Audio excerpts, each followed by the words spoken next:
Hello friends, hello વીટી કિચનમાં તમારું સ્વાગત છે. આજે હું મગની દાળ મેથીના અપ્પમ બનાવવાની છું.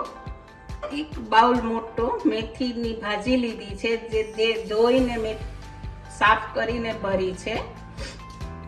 આમાં જોઈતા પ્રમાણમાં આપણે ચણાનો લોટ નાખશું.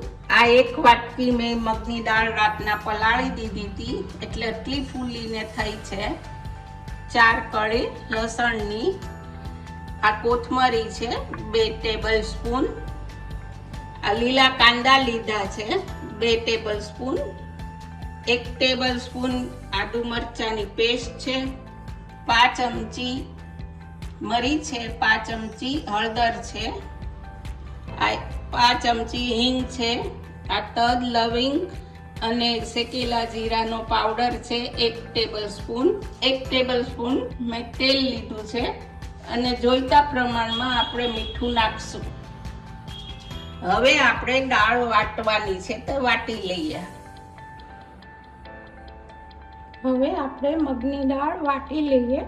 એમાંથી મેં 1 ચમચી મગની દાળ આખી કાઢી લીધી છે. આપણે પછી એનો ઉપયોગ કરવાનો છે.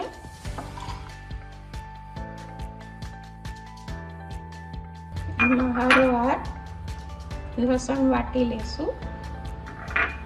હવે આપણી દાળ હવે વટાઈ ગઈ છે. આ ટાઈપની થવી જોઈએ. હવે આપણે બધા અંદર મસાલા કરી લઈએ. મેથીની ભાજી નાખી દઈએ, કોથમરી, લીલા કાંદાને બદલે તમે સૂકા કાંદા લઈ શકો છો અને બીજા વેજીટેબલ નાખી શકાય. આદુ મરચાં, હિંગ, હળદર ને મરી.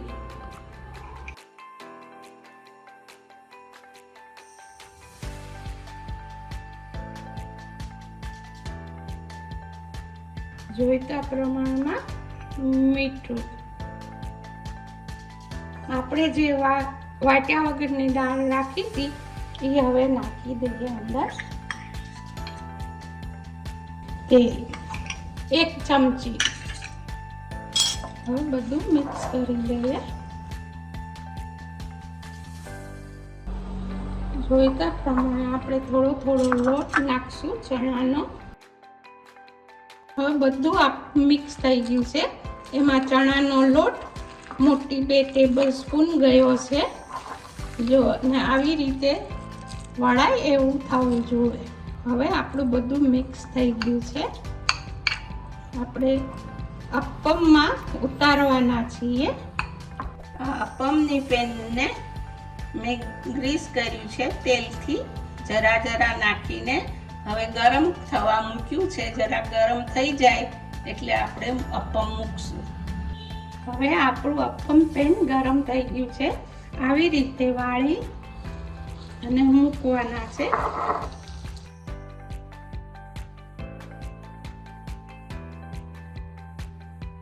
આપણા અપ્પમ શેકાઈ ગયા છે એક સાઈડ.